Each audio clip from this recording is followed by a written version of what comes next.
నమస్తే. రఘురామకృష్ణరాజుని తిడుతూ ఒక కత్తి బొమ్మ అంటే కత్తి పట్టుకొని సోషల్ మీడియాలో పోస్ట్ చేసిన ఇద్దరు పిల్లల్ని అరెస్ట్ చేశారు అనేది న్యూస్. చాలా క్విక్గా న్యాయం 4 పాదాల మీద నడిచింది. ఏంటి న్యాయం 4 పాదాల మీద నడవటం? సోషల్ మీడియా పోస్ట్ చేసిన ఇద్దరు దళిత పిల్లల్ని 2 రోజుల్లో టకటకెళ్ళి అరెస్ట్ చేయటం. న్యాయం 4 పాదాల మీద నడిచింది. మన దగ్గరికి వచ్చేళ్ళకి 4 పాదాల మీద నడిచిద్ది, వాళ్ళ దగ్గరికి వెళ్తే 1 పాదం మీద వెళ్తూ ఉండేది. సరే, దాని గురించి చూద్దాం. ఈ పోస్ట్ చూడండి ఒకసారి. ఏపీ డిప్యూటీ స్పీకర్ రఘురామకృష్ణరాజును సోషల్ మీడియాలో బెదిరించిన కేసులో పోలీసులు యాక్షన్లోకి దిగారు. ఏలూరు జిల్లా కాళ్లవ పోలీసులు ఎన్టీఆర్ జిల్లాకు చెందిన 2 యువకులను అరెస్ట్ చేశారు. మత విద్వేషాలు రెచ్చగొట్టేలా సోషల్ మీడియాలో పోస్టులు పెట్టారన్న ఫిర్యాదుపై తిరువూరులో ఏంటి కేసు ఏంటి? మత విద్వేషాలు రెచ్చగొట్టిన సోషల్ మీడియా పోస్ట్. మత విద్వేషాలు రెచ్చగొట్టిన సోషల్ మీడియా పోస్ట్.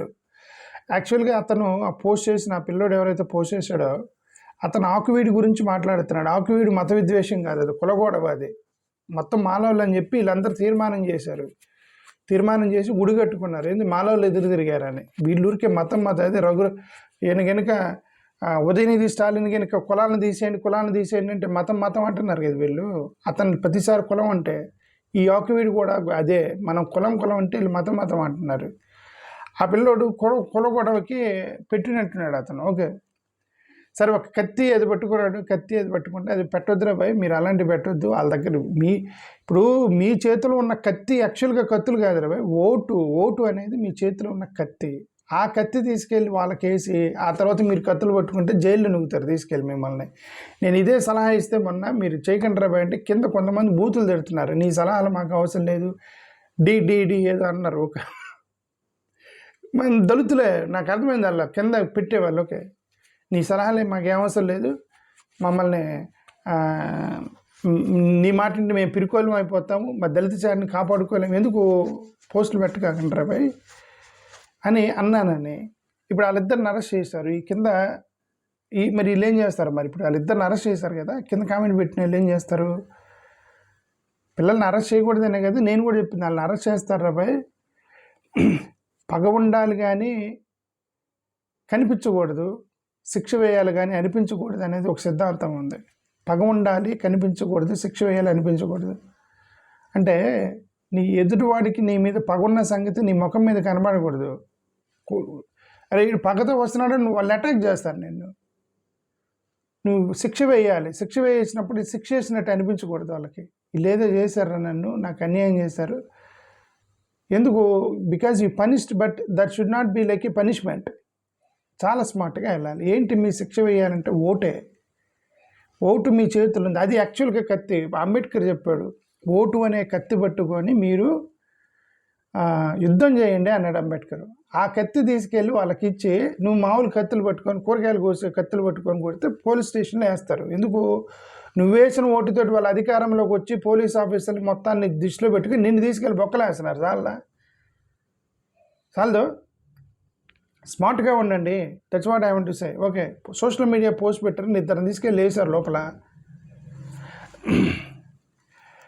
వినండి. ఇది నవీన్, ప్రవీణ్ లను అరెస్ట్ చేశారు. ఉండి నియోజకవర్గంలో ఇటీవల తొలగించిన నిర్మాణాల విషయంలో బెదిరింపులకు దిగుతూ రెచ్చగొట్టేలా నిందితులు ప్రవీణ్, నవీన్ పోస్టులు పెట్టారు. అయితే అరెస్ట్ అయిన 2 యువకులు టీడీపీ కార్యకర్తలు కావడం, అలాగే తిరువూరు ఎమ్మెల్యే కొలికపూడి శ్రీనివాస్ అనుచరులు కావడం సంచలనంగా మారింది. సోషల్ మీడియా వేదికగా డిప్యూటీ స్పీకర్ రఘురామకృష్ణరాజును కొందరు యువకులు బెదిరించారు. ఈ బెదిరింపుల పట్ల రఘురామకృష్ణరాజు తీవ్రంగా స్పందించారు. ఒక మతం పేరు ప్రస్తావిస్తూ మరో మత విశ్వాసాలున్న ఆయనను తుదముట్టిస్తామని, మట్టిలో కలిపేస్తామని పోస్టులు పెట్టడంతో ఆయన తీవ్ర ఆగ్రహం వ్యక్తం చేశారు. ప్రశ్నించిన వారిని, ప్రజాప్రతినిధులను బెదిరించడం సరికాదని ఆయన హితవు పలికారు.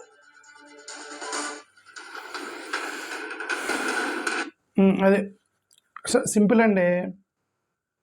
ఇక్కడ నాకు అనిపించింది 2. నేను అదే మీరు పెట్టొద్దు ఇంకోసారి చెప్తున్నాను. నేను ఇంకోసారి చెప్తున్నా.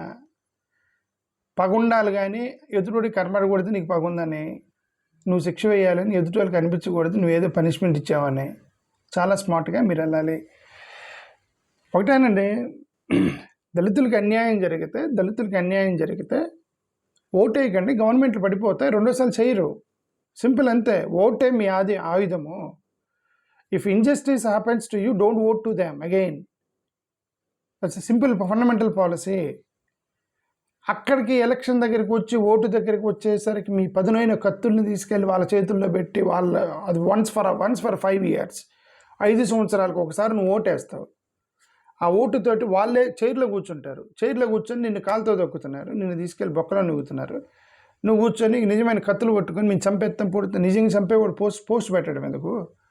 నిజంగా చంపేవాడు ఎవడని పోస్ట్ పెడతాడా? ఓకే. ఇదంతా ఏంటంటే ఇప్పుడు పోలీసులకు కూడా చెప్పేది ఏంటంటే సోషల్ మీడియాలో నేను చంపుతాను పోస్ట్ పెట్టాడు, నిజంగా చంపేది పోస్ట్ పెడతాడా? నిజంగా మామూలు రౌడీలు దొంగలు చంపేటువంటి మర్డర్లలో అయితే పోస్టులు పెడతారు ఏంటి? వాళ్ళ ఏదో వెనక స్కెచ్లు వేస్తారు కానీ పోస్టులు పెట్టరు కదా. పోస్ట్ పెట్టాడంటే అర్థం ఏంటి? అతను ఏదో ఎమోషనల్గా ఫ్యాన్సీ కోసం పెట్టాడు. ఫ్యాన్సీ కోసం అంటే అతను నిజంగా హామ్ చేయాలని ఉద్దేశం అతనికి ఉండదు. ఏదో కుర్రోలు కాబట్టి ఏదో ఫోటో పెట్టుకొని పోస్ట్ చేశారు, టక్కనే చేశారు. 2 అరెస్ట్ చేసేసారు తీసుకెళ్ళి.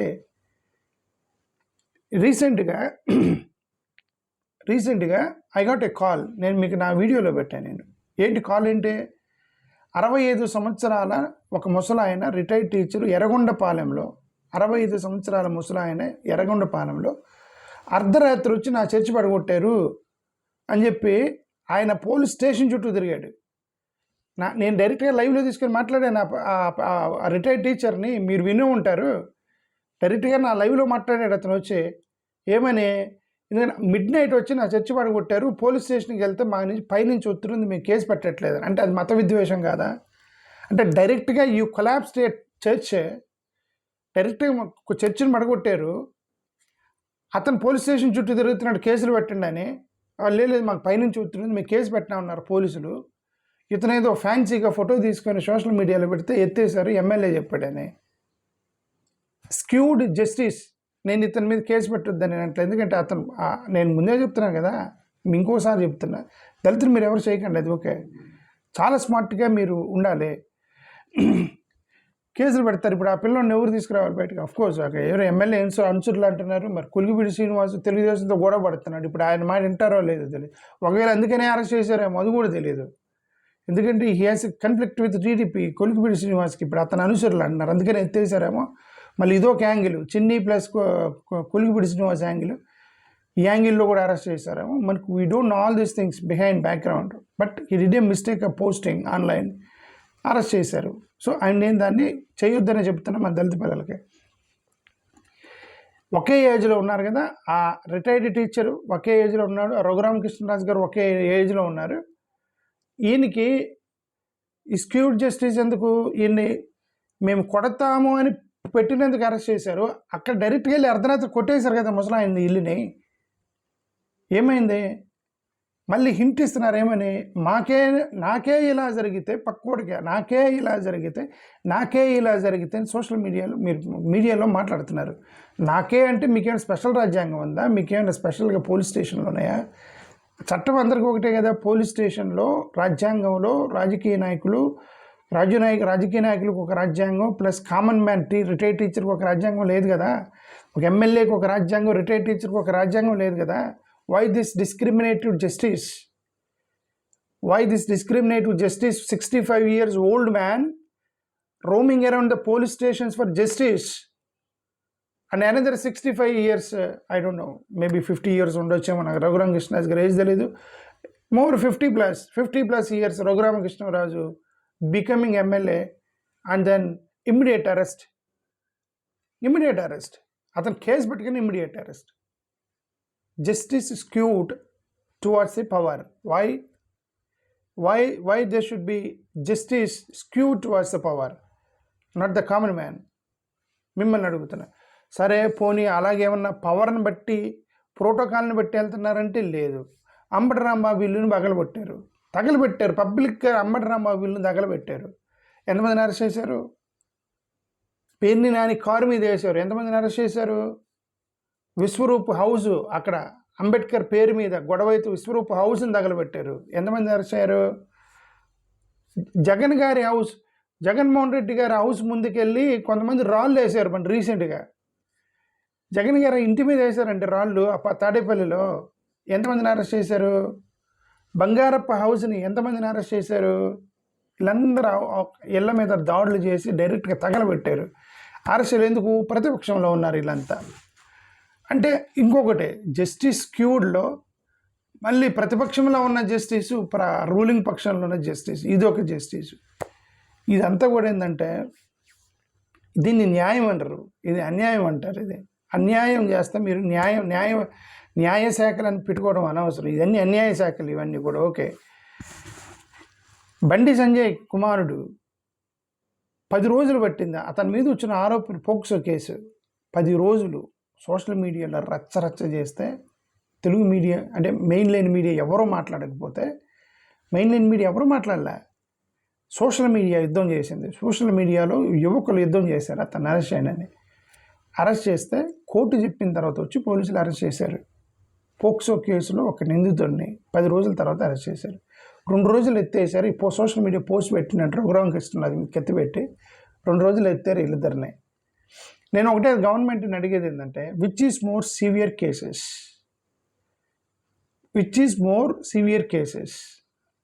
ఎస్సీ ఎస్టీ కేసులు సివియరా, సోషల్ మీడియా పోస్ట్ సివియరా? నేను మిమ్మల్ని అడుగుతున్న government, which is most serious? Is it SC ST case is serious or social media post is more serious? శవం ఎత్తుకోవటానికి శవాన్ని తీసుకెళ్ళనివ్వము అని చెప్పి పెడితే ఎస్సీ ఎస్టీ కేసు పడింది. వాళ్ళని అరెస్ట్ చేశారా మీరు? రీసెంట్గా శవాన్ని తీసుకెళ్ళనివ్వట్లేదు ఈ దళితుల్ని అని చెప్పేసి ఒక ఎస్సీ ఎస్టీ కేసు పడింది. అరెస్ట్ చేశారు వాళ్ళని. పిఠాపురంలో దళితుల్ని బహిష్కరించారని చెప్పి ఎస్సీ ఎస్టీ కేసు పడింది. అరెస్ట్ చేశారు వాళ్ళందరినీ, పెద్దల్ని. మన రీసెంట్గా ఒక మాల అమ్మాయిని పెళ్లి చేసుకున్నారని చెప్పేసి గ్రామ తీర్మానం చేసింది పెళ్లికి అటెండ్ అవ్వకూడదని. ఎస్సీ ఎస్టీ కేసు పెట్టి అరెస్ట్ చేశారా ఆ ఊరు పెద్దల్ని? చేయలా. మా వాళ్ళు రోడ్డు మీద కొట్టారు, రోడ్డు మీద కాళ్ళ మీద కొట్టారు, ఇవన్నీ చేశారు, రోడ్డు మీద కొట్టారు, గంజా బ్యాచ్ అని పిలిచారు, తిట్టారు. డ్రగ్ టెస్ట్లో డైరెక్ట్గా పాజిటివ్ టెస్ట్ వచ్చిన స్టేషన్ బెయిల్ ఇచ్చి పంపించారు. All these are discriminative justice. దళితుల మీద జరుగుతున్న డిస్క్రిమినేటివ్ జస్టిస్ అని చెప్తున్నాను. ఇది ఎందుకు జరుగుతుంది? మా వాళ్ళకి నిజమైన కత్తి, ఓటు అనే ఆయుధం ఉంది. ఈ ఓటు అనే ఆయుధాన్ని వాళ్ళకేసి వాళ్ళ చేతులు అధికారం పెట్టి వీళ్ళు సోషల్ మీడియాలో కత్తులు పెట్టుకొని పోస్ట్ చేస్తే తీసుకెళ్ళి బొక్కలో వేస్తారు. ఎందుకు? నువ్వే కదా వాళ్ళని అధికారంలో కూర్చోబెట్టావు. దళితులకు చెప్పేదే, నువ్వే కదరా అధికారంలో కూర్చోబెట్టే వాళ్ళని తీసుకెళ్ళి వేస్తారు మిమ్మల్ని లోపల. పోనీ ఎమ్మెల్యేలు మాట్లాడాలి కదా. 29 మంది ఎమ్మెల్యేలు ఏమంటే సోషల్ మీడియా పోస్ట్ నిజంగా పిల్లోడు చంపేవాడు అయితే పోస్టులు ఎందుకు పెడతాడండి? తీసేయండి, క్షమించేసి వదిలేయండి అని చెప్పొచ్చు కదా. ఎమ్మెల్యేలు ఎవరు మాట్లాడరు. ఎమ్మెల్యేలు సైలెంట్గా కూర్చేందుకు వాళ్ళ గవర్నమెంట్లో. ఇదేంటంటే రిజర్వేషన్ మాకు రిప్రజెంటేషన్ చేయడానికి కదండి మీరు ఎమ్మెల్యేలు అయ్యారు. The MLAs are representatives are Dalit community. You are acting as a representative, you employees of the political parties. That is most saddest part in Indian politics is. Saddest part in Indian politics is Dr. B.R. Ambedkar fought for the representation of the Dalit community. మా దళితులకు representation ఉండాలి అని చెప్పేసి కొట్లాడి ఎమ్మెల్యేలు ఎంపీలు పెడితే they became employees of the political parties. They will never respond to the political issues, Dalit issues. నేను చెప్తున్నాను కదండి, ఆ కుర్రోడు పిల్లోడు వాడికి ఏదో తెలియ పెట్టాడు అనుకో, అరెస్ట్ చేసేస్తారు 2 రోజుల్లో. ఎమ్మెల్యే చెప్పాడని. ఓకే, సరే, న్యాయమే, అరెస్ట్ చేయడం న్యాయమే. సోషల్ మీడియా పోస్ట్ పెట్టాడు. ఏది విచ్ ఈజ్ మోర్ చెప్తున్నాను కదా, విచ్ ఈజ్ మోర్ డేంజరస్? బహిష్కరణ, కుల బహిష్కరణ, పిఠాపురం కుల బహిష్కరణ, మాలాల అమ్మాయిని పెళ్లి చేసుకున్నాడని కుల బహిష్కరణ, ఇది మోస్ట్ డేంజరస్ ఇష్యూసా? అక్కడ ఎందుకు అరెస్టులు జరగలేదు అంటున్నాను నేను. SC ST cases are most powerful right. అక్కడ ఎందుకు కేసు జరగలేదంటున్నా. ఎందుకు? మత గొడవ అన్నారు. సరే, మత గొడవే చూద్దాం. రీసెంట్గా కొంతమంది ఒక చర్చి వ్యాన్ పోతుంటే పగలగొట్టారు కదా. చర్చి వ్యాన్ పగలగొట్టారు కదండి. ఇక్కడ దాడి చేశారు కదా చర్చి వ్యాన్ మీద. కుర్రోళ్ళు మొత్తం కేసులు పెట్టారు. అతను కేసులు పెడుతున్నారు. అరెస్ట్ చేశారా? You are filing the cases are you arresting them? ఇప్పుడు ఈ పిల్లల్ని అరెస్ట్ చేశారు కదా టక్కన. సో రఘురామకృష్ణరాజు మీద ఊరికే ఆ పిల్లోడిని తలకాయ ఇట్లా పెట్టి కత్తి పెట్టుకుని అంటే ఫ్యాన్సీ. అది నిజంగా చంపేవాడైతే అట్లాంటివి పెడతారా? కుర్రోళ్ళు ఏంటంటే ఫ్యాన్సీ ఫోటోలు పెడుతున్న సోషల్ మీడియాలో. ఫ్యాన్సీ ఫోటో పెట్టారని 2 దెబ్బలు కొట్టి వదిలేయాలి. అరెస్ట్ చేస్తారా అతన్ని, 2 పిల్లల్ని? సరే ఎనివే నేను ఇంకొకటే చెప్పదలుచుకుంది ఏంటంటే, సరే ఇంకొకసారి నేను డైరెక్ట్గా ఈ దళితులు కూడా ఏంటంటే ఎక్కడ పడితే అక్కడ దళిత సంఘాలు, పాస్టర్ల సంఘాలు, ప్రతి గల్లీకి ఒక సంఘం పడి, అందుకే రేపై మీరందరూ కూడా ఏడీఎస్ ప్లాట్ఫామ్కి రండి రండి రండి నోను చెప్తున్నా. ఎందుకంటే మీకు ఒక ఆర్గనైజ్డ్ నెట్వర్క్ ఉండాలి, ఆర్గనైజ్డ్ సోషల్ మీడియా నెట్వర్క్ ఉండాలి, ఆర్గనైజ్డ్ స్ట్రక్చర్ ఉండాలి, organised anything should be organised state wide. ప్రతి ఒక్కరు స్టేట్ వైడ్ ఆర్గనైజ్డ్ ఉండాలి. నేను అందుకే ఈ దళిత క్రైస్తవ సంఘాలు నన్ను చాలామంది గ్రూపుల్లో యాడ్ చేశారు, తీసుకెళ్ళిన నెంబర్ని. వాళ్ళని చూస్తుంటే ఇదిగో కడపలో ఒక గ్రూప్ ఉంది, నెల్లూరులో ఒక గ్రూప్ ఉంది, కాకినాడలో ఒక గ్రూప్ ఉంది, విశాఖపట్నంలో ఒక గ్రూప్ ఉంది. మీ అందరూ కూడా ఏడీఎస్ ప్లాట్ఫామ్ మీదకి రండి, ఇక్కడి నుంచే చేయండి. ప్లాట్ఫామ్ దీన్ని వాడుకోండి అని చెప్తున్నాం. ఈ ప్లాట్ఫామ్ వాడుకొని చేయండి. ఇక్కడి నుంచి మీరు చేస్తే మీరు నాయకులు అవటమే కదా మీకు కావాల్సింది. Will become leaders, right? So ఇక్కడి నుంచి మీరు చేస్తే ఈ ఆర్గనైజ్డ్ స్ట్రక్చర్ ఉండేది. ఒక ఇష్యూ మీద అందరు కలిసి ఒకేసారి ఎలా రెస్పాండ్ అవుతారని దేర్ షుడ్ బి యూనిటీ. వీళ్ళకి మనం చెప్పలేము, అదే చెబుతున్నా. వీళ్ళన్నీ చేసి చివరికి ఎన్నికలప్పుడు అమ్ముడుపోయి వీళ్ళందరూ కూడా ఓట్లు వేసి వాళ్ళకి వాళ్ళ చేతికి కత్తులు ఇచ్చి తర్వాత కత్తులు పెట్టుకుని సోషల్ మీడియాలో అయితే తీసుకెళ్ళి లోపలేస్తారు. అదే జరిగింది. ఇప్పుడైనా సరే మీ పాస్టర్లు మొత్తం కూడా ఏడీఎస్ ప్లాట్ఫామ్ మీదకి రావడానికి సూర్యారావు అని మన బ్రదర్ సూర్యారావు అతను ఆర్గనైజ్ చేస్తున్నాడు. అతనికి ఫోన్ చేయండి, నెంబర్ చెప్తున్నాను, 9849516357. He is organising the all pastors సంఘాలు. ఎక్కడెక్కడైతే పాస్టర్ల సంఘాలు ఉన్నాయో అక్కడక్కడ లోకల్ పాస్టర్ల సంఘాలు మొత్తాన్ని కూడా యూనిటీ చేయడానికి, పాస్టర్లను కాదు పాస్టర్ల యొక్క సంఘాల ప్రెసిడెంట్లు వాళ్ళతో మాట్లాడి చిన్న చిన్న గ్రూపుల్ని మెయిన్ ప్లాట్ఫామ్ మీదకి తీసుకురమ్మని దానికోసం పనిచేస్తున్నాడు సూర్యారావు మన ఏడీఎస్ తరపు నుంచే. 9849516357కి ఫోన్ చేయండి. మీరు కనుక ఒక సంస్థ నడుపుతుంటే, పాస్టర్ సంఘం నడుపుతుంటే ఈ సూర్యరాకు ఫోన్ చేసి, అన్న మాకు చిన్న సంస్థ పెట్టాము ఇక్కడ మా మండల స్థాయిలో ఉంది, ఏడీఎస్ ప్లాట్ఫామ్లోకి ఎఫిలియేట్ అవుతాం. ఎఫిలియేట్ అయితే ఇప్పుడు సూర్యరా మేము అర్జెంటుగా వచ్చి మిమ్మల్ని డామినేట్ చేయడు, ఊరికి ఎఫిలియేషన్ చేస్తున్నాం అంతే. ఒక సింగిల్ నెట్వర్క్లోకి తీసుకొస్తున్నాం. మీ అందరూ కూడా ఒక నెట్వర్క్లో ఉండాలి. ఎక్కడున్నారో ఎవరికి తెలియదు. You all should come under a single network. So Surya Rao call చేయండి అర్జెంటుగా. 9849516357 సూర్యరావు కాల్ చేసి మీరు ఏడీఎస్ ప్లాట్ఫామ్ మీదకి రండి. ఈ పాస్టర్ల సంఘాల యొక్క అసోసియేషన్ మొత్తం, అలాగే దళిత సంఘాల మొత్తం, దళిత సంఘాలు ఎవరెవరైతే ఉన్నారో మీరందరూ కూడా గేరారావు అన్నకు ఫోన్ చేయండి. గేరారావు గారి నెంబర్ చెప్తున్నాను, 7093546136, 7093546136. గేరారావు అన్నకు ఫోన్ చేయండి. కాంచీరామ్తో పనిచేసినటువంటి ఒక దళిత నాయకుడు, కాంచీరామ్ గారితో పనిచేశాడైనా. ఓకే, ఈ కాంచీరామ్ గారితో కలిసి పనిచేసినటువంటి గేరారావు అనే అన్నకి మేము రిక్వెస్ట్ చేశాను, మీరు పెద్దలు వీళ్ళందరూ కూడా చిన్న చిన్న దళిత సంఘాలు పెట్టుకుని ఎక్కడెక్కడ దళిత సంఘాలను మొత్తాన్ని ఒక ప్లాట్ఫామ్ మీదకి తీసుకురాండి అంటే ఆయన ట్రై చేస్తున్నట్టు మొత్తాన్ని ప్లాట్ఫామ్ మీదకి తీసుకురావడానికి. So we need to have a organised structure. ఇప్పుడు మీకు అనిపించవచ్చు అసలు ఇదేంటి, ఇది ఏడీఎస్కి దీని ప్రెసిడెంట్ ఎవరు, ఎవరు ప్రెసిడెంట్ ఎవరు లేడు కదా, ఇక్కడ ఎవరు ప్రెసిడెంట్లు ఉండరు, ఎవరు నాయకులు, ఎవరు లీడర్లు ఉండే ఏడీఎస్లో, అందరూ లీడర్లే. ప్రెసిడెంట్లు, సెక్రటరీలు అందరూ కూడా ఒకటే. But there will be committee. మీరందరూ వచ్చిన తర్వాత మీలో ఒకరిని ప్రెసిడెంట్గా పెట్టి చేస్తారు. వీళ్ళలో కొంతమంది పొలిటికల్ ఆబ్జెక్టివ్స్ ఉంటాయి. పొలిటీషియన్స్గా వెళ్ళా. నేను కూడా పొలిటీషియన్నే, నేను ఐఎమ్ పొలిటీషియన్. నేను ఎందని గ్యాదర్ చేసి ఎవరో ఒక ప్రెసిడెంట్ పెట్టి నేను రాజకీయాల్లోకి వెళ్ళిపోతాను. నేను ఏడీఎస్లో ఉన్నాను. ఏడీఎస్లో మీ అందరిని గ్యాదర్ చేస్తున్నాను. ఈ గ్యాదర్ చేసి ఆర్గనైజ్డ్ నెట్వర్క్ పెట్టి ఒక ప్రెసిడెంట్ని పెట్టి మొత్తం చేసి then I may go to any political party. అలాగే మీలాగా ఎవరైనా సరే పొలిటికల్ ఆబ్జెక్టివ్ ఉన్న వాళ్ళు వస్తే will make you leaders, then you can go to political parties. మన ఏడీఎస్కి సంబంధించిన వాళ్ళు అన్ని పొలిటికల్ పార్టీల్లో ఉండాలి. YCP, TDP, Janasena, BJP, Congress, ప్రతి పొలిటికల్ పార్టీలో మన యొక్క ఏడీఎస్ ఇన్ఫ్లుయెన్షియల్ మెంబర్స్ ఉంటూ వాళ్ళు మిమ్మల్ని కాపాడతారు. ఇలా కాదు, పొలిటికల్ పార్టీల్లోకి వెళ్ళి వాళ్ళ ఎంప్లాయీస్గా పనిచేస్తే అది కాదు రాజ్యాంగం రాసింది అంబేద్కరు. దళితులకి రిప్రజెంటేటివ్గా పనిచేయాలి, అది రాజ్యాంగం రాసింది. దాన్ని మనం మన ఎమ్మెల్యేలకు చెప్పాలి. You are the representatives of the Dalit community, not the employees of the political parties. That we need to make it clear to all the people who are elected as under the reservation category. That's all what I want to say. Thank you. Namaskaram.